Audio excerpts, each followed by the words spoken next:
مامۆستا عەبدولەتیف واژەیی، ناوی تەواوی عەبدولەتیف عەبدوڵڵا عەزیز شەمسەددین موحیەددین عوسمان ئەحمەدە. لە ساداتی بەرزنجەیە و ناسراوە بە شێخ عەبدولەتیفی بەرزنجی واژەیی. لە ساڵی 1942 لە گوندی کوڕەداوێی ناوچەی شارباژێر لەدایک بووە. باپیرانی لە خوێندەوار و زانستخوازەکانی کوردستان بوون. مامۆستا مەلا عەبدوڵڵای باوکی خاوەنی مەدرسەی شەرعی بووە و حوجرە و فەقێی هەبووە. تەنانەت باپیرانیشی زانای ئاینی بوون و مۆڵەتی زانستە شەرعیەکانیان لە زانایانی سەردەمی خۆیان وەرگرتووە. مامۆستا عەبدولەتیف هەر لە تەمەنی لاوێتیەوە لای باوکی دەرسە باوەکانی نەحو سەرفی خوێندووە و قورئانی پیرۆزی لەبەر کردووە. جگە لەمانەش هەندێک مەتنی تایبەتی کە لەو کاتانەدا تایبەتمەندێتی باوی نێو حوجرەکان بووە خوێندووە و لەبەر کردووە. لە 1961 دەچێتە شاری هەڵەبجە بۆ خوێندنی دوایین قۆناغی ئامادەیی و لەوێ تاقیکردنەوەی کۆتایی ئەنجام دەدات و سەرکەوتوو دەبێ. ساڵی 1964 مۆڵەتی زانستی لە سەردەستی شێخ عارفی حکوورماڵی بەدەست ئەهێنێ. لە هەمان ساڵدا لەگەڵ کۆمەڵێک لە زانایاندا دەچێتە کێبڕکەیەکی زانستیەوە بۆ پێشنوێژ و وتارخوێنی. لەو پێشبڕکێیەدا لە بەردەم لیژنەیەکی زانستیدا بە پلەیەکی باش سەرکەوتوو دەبێ.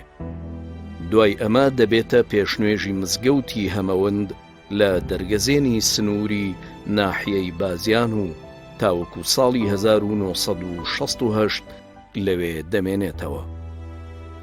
مامۆستا عەبدولەتیفی واژەیی ساڵی 1965 ژیانی هاوسەری لەگەڵ خاتوو زەکیە حەسەن عەلی پێکهێناوە. خاتوو زەکیە لە هەمان بنەماڵەی مامۆستایە و خزمی خۆی بووە.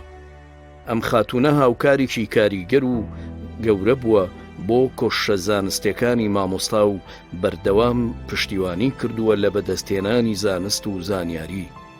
هاوکات خۆیشی ژنێکی خوێندەوار و هۆشیار و بە ئاگا بووە. مامۆستا واژەیی دوای چەند ساڵێک لە پێکهێنانی ژیانی خێزانی دەچێتە بەغدا بە مەبەستی خوێندنی ئەکادیمی لە زانکۆی بەغدا. هەر لەو کاتەدا دەبێتە پێشنوێژی مزگەوتی ئەسما خانم و لە مزگەوتی ئەسیاغ و الخەفافینیش وانەی زانستی شەرعی دەڵێتەوە و ژمارەیەک فەقێ پێدەگەێنێ. هاوکات مامۆستا بۆ خوێندنەکەشی لە کۆلێژی ئادابی زانکۆی بەغدا دەچێتە کۆلێجی ئیمام ئەعزەم و ساڵی 1970-1972 قۆناغی بەکەلاریۆس لە هەمان کۆلێژ تەواو دەکات. هەر لە ساڵی 1972 دوای تەواوکردنی زانکۆ بۆ درێژەدان بە خوێندن داواکاری لە زانکۆی بەغدا کۆلێژی زانستە شەرعیەکان پێشکەشەکە بۆ خوێندنی ماستەر و لەوێ وەردەگیرێ. ساڵی 1974 بە پلەی ئیمتیاز خوێندنی ماستەر لە ئوسوڵی فقهدا تەواو دەکا.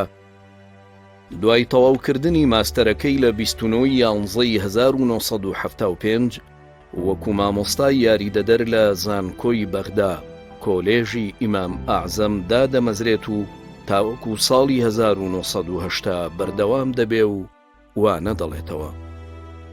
لە ساڵی 1970دا هەوڵ دەدا بۆ تەواوکردنی خوێندنی دکتۆرا بچێتە وڵاتی میسر و لە زانکۆی ئەزهەر وەربگیرێ. زانکۆی بەغدا بۆ ئەو مەبەستە ڕاستە و خۆ پشتگیری دەکات و لاری نەبوونی پێدەدەن. بەڵام مامۆستا بۆی ناگونجێت و نەیتوانیوە لەو کاتەدا بچێتە دەرەوە تاوەکو دوایین قۆناغی دکتۆرا تەواو بکە. لە ساڵی 1970 ڕاژەی خزمەتی لە زانکۆی بەغداوە دەگوازێتەوە بۆ زانکۆی سلێمانی کۆلێژی ئاداب. هاوکات لە هەمان ساڵدا بەهۆی داخستنی زانکۆی سلێمانیەوە ڕاژەی خزمەتی دەگوازێتەوە بۆ زانکۆی سەلاحەددین کۆلێژی ئاداب لە شاری هەولێر. دوای ئەوەی تاوەکو ساڵی 1984 لە هەولێر دەمێنێتەوە پێش ئەوەی بگەڕێتەوە بۆ سلێمانی مامۆستا لە 16/1984 وەزیفەکەی لە خوێندنی باڵاوە دەگوازێتەوە بۆ وەزارەتی ئەوقاف و دەبێ بە پێشنوێژ و تارخوێنی مزگەوتی عەلی کەمال و ماڵەکەیشی دەهێنێتەوە بۆ سلێمانی. کاتێک لە هەولێرەوە دەگەڕێتەوە بۆ سلێمانی بە تەنیشکاری مزگەوت و مەلایەتیەوە بازنەی پەیوەندیەکانی لەگەڵ ڕێخستنەکانی بزوتنەوەی پەیوەندی ئیسلامی فراوانتر دەکات و بە هەڵوێست و وتار و جوموجوڵەکانیەوە دیارە و نایەوێ بچێتە ژێڕکێفی ڕێسا و تەوجیهاتەکانی دائیرەی ئەمنی سلێمانی بۆ دەستنیشانکردنی وتاردان کە داوای لە وتار بێژان دەکرد بەویست و ئارەزووی ئەوان وتار بخوێنەوە. بۆیە جاریشان مامۆستا دوای ئەوەی لە مزگەوتەکەیدا داوای ئەو ئەمنانەی نێردران بۆ لای ڕەت دەکاتەوە بە توندی وەڵامیان دەداتەوە و لە 23/1985 لەلایەن بەڕێوەبەرایەتی ئەمنی سلێمانیەوە فەرمانی دەستگیرکردنی بۆ دەردەچێت. هەر ئەو ڕۆژە دەستگیری دەکەن و نزیکەی 3 مانگ لە ئەمنی سلێمانی و بەغدا زیندانی دەکرێت.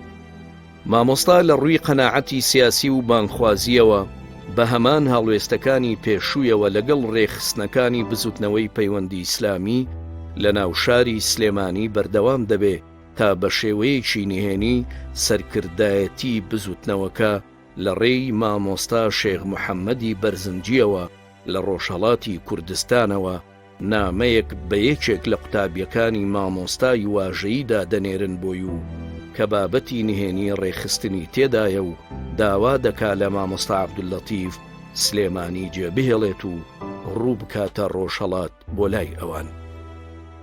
کاتێک ئەو قوتابیەی نامەکەی بۆ دەهێنێتەوە بۆ ناوشار لە بازگەی دەروازەی سلێمانی دەستگیرەکرێ.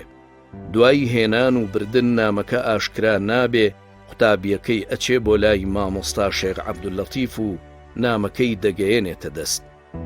ئەویش وەک بەدەمەوە چوونی وەڵامی نامەکەی مامۆستای بەرزنجی و مەترسی کەشەبوونی قوتابیەکەی کە دواتر ئازاد کرابوو لە 20/1986 لەگەڵ مناڵەکان و خێزانەکەیدا سلێمانی بەجێدەهێڵن و بە چەند قۆناغێکی سەختدا لە ماوەی چەند شەو ڕۆژێکدا لە شارباژێڕەوە خۆیان دەگەیەنە ڕۆژهەڵاتی کوردستان. دوای ئەوەی مامۆستا و خێزان و مناڵەکانی دەچنە خاکی ئێرانەوە لەلایەن بزوتنەوەی پەیوەندی ئیسلامیەوە مەراسیمێکی بەخێرهاتنیان بۆ ڕێکدەخرێت. ڕابەر و سەرکردایەتی و بەشێک لە پێشمەرگەکانی بزوتنەوەکە و پارێزگاری شاری سنە و زانایانی ئاینی ڕۆژهەڵات و ئیمام جومعەی سنە و دام و دەستگا حکومی و ئیداریەکانی ناوچەکە دێنە پێشوازیان. دوای ئەوەی چەند ڕۆژێک لای هاوبیر و هاوڕێکانی دەمێنێتەوە و دەحەوێتەوە بزوتنەوەی پەیوەندی خۆی بۆ بەستنی کۆنگرەی دووەم ئامادە دەکا و ئیدی لە 2/1986 کۆنگرەی دووەم دەبەستن و لەو کۆنگرەیەدا مامۆستا شێخ محەممەدی بەرزنجی دەستبەرداری ڕابەرایەتی بزوتنەوەکە دەبێت و کورسەکەی بۆ مامۆستا عەبدولەتیفی واژەیی بەجێدەهێڵێ. بە چەند مانگێک دواتر بزوتنەوەی پەیوەندی لە 31/1987 کۆنگرەی سێهەم دەبەستێ. لەم کۆنگرێشدا مامۆستا واژەیی جارێکی تر بە زۆرینەی دەنگ بەڕابەری بزوتنەوەکە هەڵدەبژێرێتەوە.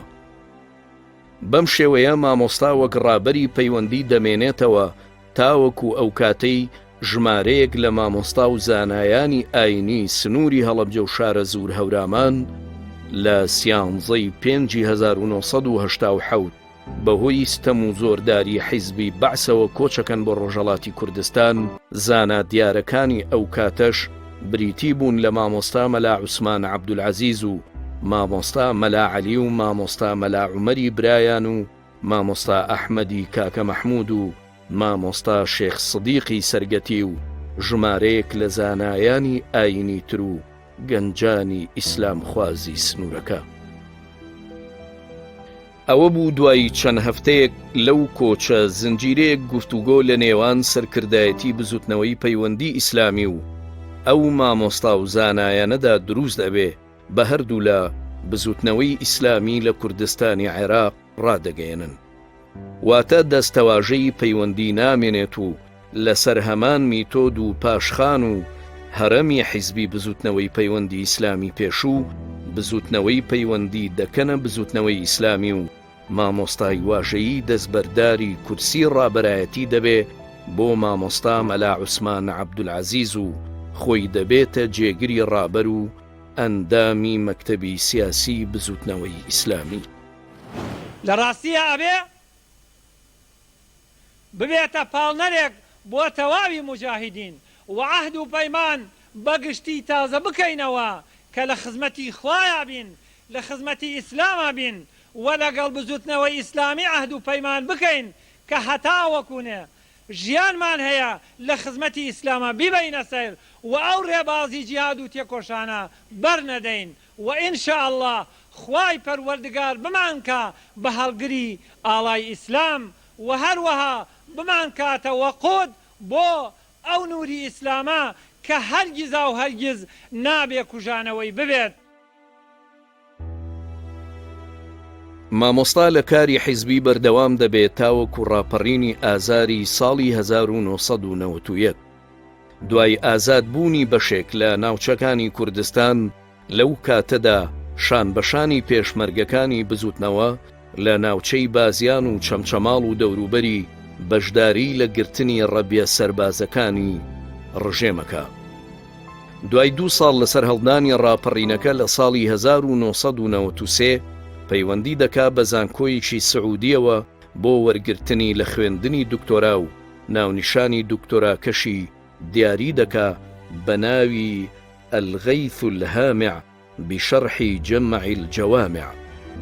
ئەوە بوو لەو زانکۆیە قبوڵ کرا، بەڵام پێش ئەوەی دەست بکا بە خوێندن لە 21/6/1993 بەهۆی ڕووداوی ئۆتۆمبیلەوە لە ڕۆژهەڵاتی کوردستان لە نزیک شاری بۆکان لەگەڵ یەکێک لە پاسەوانەکانیدا بە ناوی ئیبراهیم ئەحمەد کۆچی دوایی دەکەن.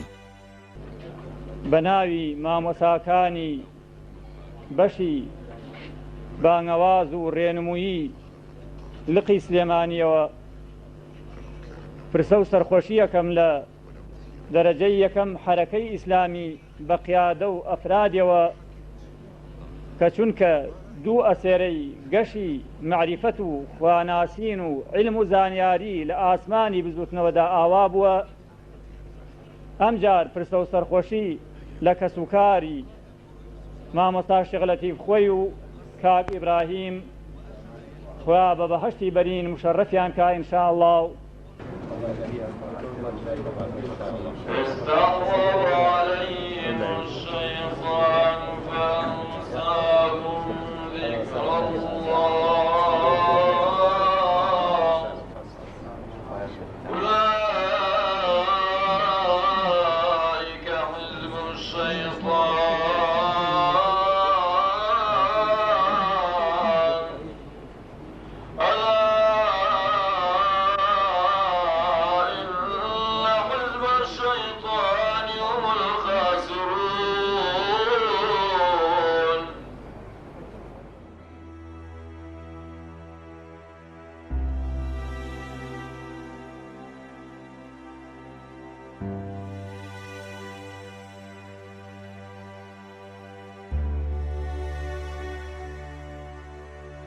مامۆستا لە دوای خۆی 8 مناڵی بەناوەکانی ئەمجەد و ئەحمەد و ماجید و زانا و مەریەم و سوهەیلە و شەهلا و خەندا بەجێهێشتووە.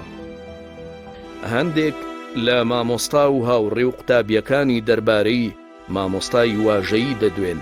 لەوانە مامۆستا عەبدولقادر بەحرکەیی دەڵێ لە کۆڕێکدا کە کۆڕی زانست بوو وتم مامۆستا شێخ عەبدوللەتیف ئوسوڵی ممتازە. مامۆستایەکی زانکۆی بەغدا بە ناوی الشەیخ محەممەد مەحروس المدەڕس وتی نەک ئوسوڵی بەڵکو مامۆستا شێخ عەبدوللەتیف ممتاز في جەمیع الفنون، لە هەموو زانستەکاندا زۆر شارەزایە. مامۆستا عەبدولکەریمی بێتواتە دەڵێ بە دکتۆر ئەحمەد الکوبەیسیم ڕاگەیاند کە مامۆستا شێخ عەبدولەتیف زیندانی کراوە. دکتۆریش 3 جار وتی داخی گرانم، من چاوەڕوانی ئەمەم نەدەکرد، بەڵکو چاوەڕوان بووم کە زانکۆیەکی ئیسلامی بکەینەوە و شێخ عەبدولەتیف بەرزنجیش سەرۆکی بێ. شێخ ئەمین شێخ موستەفا کە یەکێکە لە هاوڕێ و هاو ئاستانی مامۆستا شێخ عەبدولەتیف دەڵێ بێگومان مامۆستا شێخ عەبدولەتیف پیاوێکی زانایە، هەموو عیلمە عەرەبیەکان بە چاچی دەزانێت و شارەزایە لێیان، زۆر بەڵەدە لە عیلمی نەحو سەرف و بەلاغە و مەنطیق و ئوسوڵ الفقه و علومی حەدیثدا، و مۆڵەتی ڕاست و دروستی هەیە لە گەڕانەوەی فەرموودەدا لە زانایانی فەرموودەناسەوە. هەروەها زۆر بە ئاگایە لە تەفسیری قورئان و علومی قورئان. لەگەڵ ئەمانەدا پیاوێکی ساڵح و خاوەن تەقوایە و زۆر بە چاکی پابەندە بە شەرعەوە.